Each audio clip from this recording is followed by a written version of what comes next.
ada dasar sebab kenapa kita juga membahas tentang masalah pendidikan anak. Karena banyak sekali di antara kaum muslimin, baik laki-laki maupun perempuan, mereka menganggap anak hanya sebuah kebanggaan.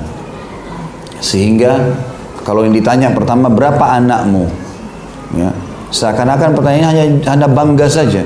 Oh, anak saya 2, anak saya 3, anak saya 10. Ini keliru ini. Anak-anak bukan untuk jadi bahan banggaan begitu saja jumlahnya, maksudnya secara jumlah. Karena bisa saja orang punya anak 10 tapi nakal semuanya, orang punya anak 1 tapi soleh. Ya. Jadi bukan dari jumlah, walaupun jumlah ini dalam Islam bagian daripada hal yang dianjurkan kalau dasarnya niatnya benar. Tapi kalau hanya untuk berbangga-bangga dengan jumlah yang banyak, keliru. Tapi kalau ingin punya anak banyak agar ada banyak kader agama, banyak juga peluang-peluang amal soleh buat kita, amal jariah dari anak-anak ini, maka itu tidak ada masalah. Itu dibolehkan. Makanya tepatnya dalam niat di sini penting, berhubungan dengan masalah anak-anak. Jadi anak-anak bukan cuma sekedar bahan kebanggaan saja. Dengan jumlahnya maksudnya. Kalau kita bangga dengan kualitasnya, bagus, nggak ada masalah. Ada juga orang memiliki anak hanya karena ingin mengikat pasangan. Dia karena takut cerai atau takut dicerai, ditinggal oleh pasangan, maka dia memaksakan diri baik perempuannya untuk hamil atau laki-lakinya berusaha agar istrinya bisa hamil dengan harapan anak ini nanti bisa menahan tidak bercerai. Ini juga keliru, karena akhirnya anak ini selalu nanti dikambing hitamkan. Tuh kamu gak lihat anakmu, gak kesian sama anakmu, bahasanya selalu begitu. Ini keliru juga, karena beda antara hak anak dengan hak pasangan. Masing-masing punya hak. Kita kalau ingin meraih hati pasangan kita ada caranya, ingin juga meraih anak kita itu juga ada caranya. Maka tidak boleh tumpah tindikan satu sama yang lain. Karena ini sering saya dengar ini. Ada perempuan tidak mau dicerai, maka dia buat dirinya hamil, akhirnya suaminya merasa berat, gitu kan? Suaminya pun bertahan hanya karena melihat anak misalnya. Atau terbalik, suaminya merasa karena dia cinta sama istrinya, takut istrinya cerai, maka dia berusaha agar istrinya hamil lalu punya anak, dianggap anak itu akan bisa mengikat. Dan ini kalau terjadi, maka anak itu tidak akan dapat perhatian. Karena target dia bukan anak, target dia adalah pasangannya. Kapan pasangan tidak ada, dia akan kasar dengan anaknya. Kalau pasangan ada, dia akan baik-baik. Ini jadi munafik nanti. Ada nggak ini di masyarakat? Hah? Ada. Banyak terjadi. Nah, ini kekeliruan, gitu kan? Ini poin lain. Jadi poin pertama tadi, kalau hanya berbangga-bangga dengan jumlah, dan ini sama sekali dia tidak punya perhatian dengan anak-anak dia. Cuma dia bangga saja anaknya 9, anaknya 10, anaknya 12, dan seterusnya. Atau yang kedua tadi tentang masalah terpaksa mengikat pasangan. Ini juga keliru. Termasuk dalam masalah keliru adalah memiliki anak tanpa ada sumber halal. Pokoknya punya anak saja. Nah, kalau perlu mereka tidak mau menikah, walaupun anaknya sudah banyak. Ini kan terjadi di negara-negara orang Muslim. Mau dengan cara benar atau tidak, yang penting hamil punya anak. Dan anak ini tidak jelas status dalam Islam, disilakan dengan anak haram. Ini juga tidak boleh. Harus jelas. Termasuk ya, dalam poin ini juga adalah tidak melihat pendidikan anak itu sendiri. Sehingga anak-anak ini bentuk kasih sayang yang diberikan bukan pendidikan, tetapi pelanggaran. Sibuk dengan menyiapkan baju bagusnya, bermerek, kamarnya yang bagus, sekolahnya pakaian, sepatu, segala macam. Tapi dia nggak peduli dengan pendidikannya. Anaknya ini mau jadi sarjana kah? Enggak kah? Ayah sudah kaya, ibu sudah kaya. Ini juga keliru nih. Jadi poin-poin ini membuat kita harus membahas tentang masalah pendidikan Islam kepada anak itu. Apalagi ada hadis Nabi SAW yang sahih, dan itu penulis tulis di sini sebenarnya ya. Kalau di buku ini ada hadis itu diangkat oleh penulis. Kalau saya tidak salah tadi ada di sebelum daftar isi, di sebelah daftar isi. Ya, kalau kita mundur berapa lembar ke belakang, hadis yang diriwayatkan oleh Imam Bukhari di dalam kitab Adab Mufrad, yang kata Nabi SAW, idza mata al-insanu in qata amaluhu illa min thalath, sadaqatin jariyah aw ilmin yuntafa'u bihi aw waladin salihin yad'u lah. Jika manusia meninggal maka terputuslah amalannya kecuali dari 3 perkara: sedekah jariyah, ilmu bermanfaat, atau anak saleh yang mendoakan. Berarti anak bisa menjadi sumber kebanggaan di dunia dan bisa menjadi sumber pahala yang besar setelah kita meninggal di akhirat nanti.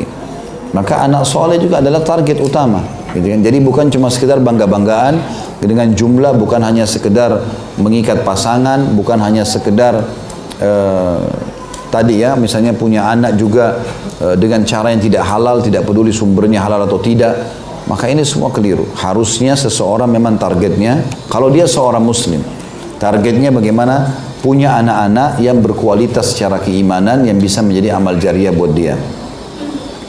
Itu kurang lebih gambaran dari pembukaan dan juga 2 paragraf pertama.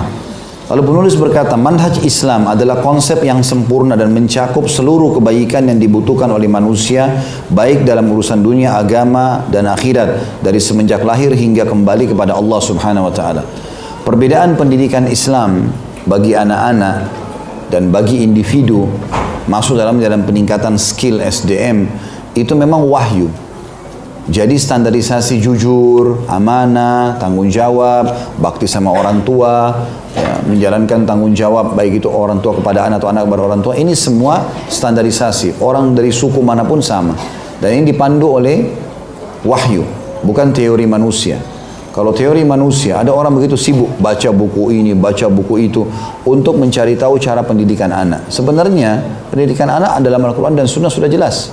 Dan dalam buku ini nanti akan panjang lebar dirincikan tentang metode pendidikan sesuai dengan Al-Quran dan Sunnah. Manhaj Islam memperhatikan soal kejiwaan manusia dari berbagai segi dalam segala kondisi, interaksi dan menunaikan kewajiban dan tugas dalam hidup. Manhaj Islam atau metode dalam Islam sesuai dengan fitrah manusia, bahkan membimbing dan mewujudkan keseimbangan antara potensi badan dengan potensi akal dan ruh, sehingga bekerja sama secara baik dan saling menguntungkan. Berbeda dengan manhaj jahiliyah yang hanya mengandalkan potensi badan dan akal saja. Kalau agama mengajarkan kita teman-teman tidak bisa luput antara pendidikan anak dengan keimanan, ya. Tidak ada lagi ceritanya cuma sekedar akal saja. Makanya orang-orang yang memikirkan dengan cara Islam, dia akan peduli walaupun anaknya sekolah umum, masuk di TPA Al-Quran, dia tetap ajarin akhlak-akhlak yang baik di rumah. Itu karena metode Islam digunakan. Tapi kalau tidak, maka kita tidak bisa bedakan mana anak muslim, mana anak kafir. Karena makannya sama, bermainnya sama, idolanya semua orang-orang kafir. Maka ini keliru, ya. Akhirnya anaknya tumbuh seperti orang kafir itu. Ada positif negatifnya, tapi kalau negatifnya diambil ini bermasalah besar. Seperti narkotikanya, homoseksualnya, lesbiannya, dan seterusnya. Kata beliau, manhaj Islam sesuai dengan fitrah manusia, bahkan membimbing dan mewujudkan keseimbangan antara potensi badan dan potensi akal, juga ruh. Makna ruh maksudnya keimanan, ya. Jadi kita ada makna keimanan. Sehingga bekerja sama secara baik dan saling menguntungkan. Berbeda dengan manhaj jahiliyah yang hanya mengandalkan potensi badan dan akal saja. Bagaimana anaknya sehat secara akal, bagaimana anaknya sehat secara badan. Ya, selebihnya nggak penting. Mau ibadah nggak penting. Mau tahu halal haram itu nggak penting. Manhaj Islam mendidik manusia untuk menumbuhkan kesadaran secara benar dan lurus, sehingga berbagai potensi, baik jasad, akal, dan ruh bergerak dan menjadi modal meraih keberkahan atau kebaikan. Allah memfirmankan tentang masalah pentingnya mendidik generasi yang baik, yaitu anak-anak. Allah mengatakan dalam surah Al-Imran ayat 110, A'udzu billahi minasyaitonir rajim, kuntum khaira ummatin ukhrijat linnas ta'muruna bil ma'ruf wa tanhauna 'anil munkari wa tu'minuna billah walau amana ahlul kitabi lakana khairan lahum minhumul mu'minuna wa aktsaruhumul fasiqun. Kalian umat Islam adalah umat terbaik yang dilahirkan untuk manusia. Makna kalimat ini adalah generasi demi generasi muslim akan punya standarisasi wahyu yang memandunya sehingga menjadi manusia terbaik. Karena kalian menyeru kepada kebaikan atau ma'ruf, artinya kalian mengerjakan perintah Allah dan mencegah dari yang mungkar, kalian tinggalkan semua apa yang dilarang oleh Allah serta beriman kepada Allah. Sekiranya ahli kitab beriman, tentulah itu lebih baik bagi mereka. Di antara mereka ada orang-orang yang beriman, namun kebanyakan mereka adalah orang-orang yang fasik. Itulah manhaj Islam yang sempurna yang telah dipancang kuat oleh pendidik manusia terbaik Muhammad SAW di atas nilai, akhlak dan prinsip-prinsip Islam yang kokoh yang tidak meninggalkan perkara sekecil apapun kecuali pasti telah ada solusi darinya. Bahkan seluruh sisi kehidupan manusia telah dibahas secara tuntas sehingga manhaj Islam merupakan manhaj istimewa dan unggul di atas manhaj lain di muka bumi, baik dari sisi pengaruh, cakupan, hasil dan juga kemampuan sentuhan. Ya, sampai paragraf ini sebenarnya penekanannya lebih kepada metode pendidikan Islam akan sangat besar manfaatnya kalau dipakai dalam kehidupan. Dan ini menyinggung banyaknya generasi muslim yang tidak mau menggunakan pendidikan Islam. Yang sudah sering kita singgung ya, tidak mau masukkan pesantren, tidak penting pendidikan agama. Bahkan di lembaga-lembaga pendidikan kita, parahnya itu, orang anak-anak kalau tidak lulus agama dibantu. Ya. Kadang-kadang begitu, dibantu nilainya. Ya.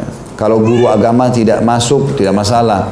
Tapi coba kalau matematika, fisika, ini masalah. Sehingga anak-anak kita juara dunianya fisika, juara dunianya matematika. Masalah agama dan akhlak ini ya harusnya menonjol. Bahkan saya pernah melihat buku pendidikan ponakan saya, itu dia di SMA waktu itu, SMP atau SMA saya lupa ya. Jelas saya lihat buku pendidikan Islamnya, itu kalau saya baca dalil-dalilnya ya, menurut apa yang saya tahu ya, itu subhanallah asal pendidiknya benar, itu sudah luar biasa. Asal dia berikan contoh yang tepat, mengajar dengan dalil itu sudah cukup. Tapi subhanallah yang terjadi tetap mereka ya piloks baju pada saat tamat, tetap pergaulan bebas, tetap narkotika. Mana efek pendidikan agamanya? Karena dianggap tidak penting. Ya, lulus tidak lulus bisa dibantu. Ya, kalau sebenarnya kalau pemerintah menerapkan pendidikan agama di nomor satukan, kalau tidak lulus maka tidak bisa lulus, walaupun yang lainnya berhasil, maka pasti mereka akan terbentuk menjadi orang-orang yang terbaik. Dan pendidikan agama kita tahu sama-sama, ajarannya jujur, amanah, tanggung jawab, bakti sama orang tua, baik sama tetangga, ada bab akhlak, ada bab adab, ada bab ibadah, jadi banyak lengkap. Jadi agama kalau diterapkan maka jadi baik, otomatis karena semua kebaikan. Dan kalau ditinggalkan, artinya mengerjakan apa yang agama larang kayak dusta, riba, zalim, gunjing, apalah fitnah, semua merusak. Ya, makanya kita ada istilah broken home misalnya. Kenapa dia rusak? Tidak ada pendidikan agama. Orang tua tidak peduli. Akhirnya anak-anak menjadi rusak. Dan kapan bermula kerusakan negara, kerusakan komponen masyarakat, ya, peradaban masyarakat bisa bahkan hilang dan terhina, justru bermula dari rusaknya generasi manusia yang dididik dalam rumah itu dengan metode pendidikan yang salah. Paragraf terakhir di poin ini kata beliau, sangatlah layak bila kita selalu meniti dan berpegang teguh dengan manhaj Islam dalam mendidik anak-anak kita. Namun umat Islam sekarang banyak yang menyelisih manhaj yang lurus dan mengambil manhaj orang-orang kafir seperti George, Michael dan seterusnya lah, Freud dan Jackson. Ini nama-nama maksudnya umum lah ya.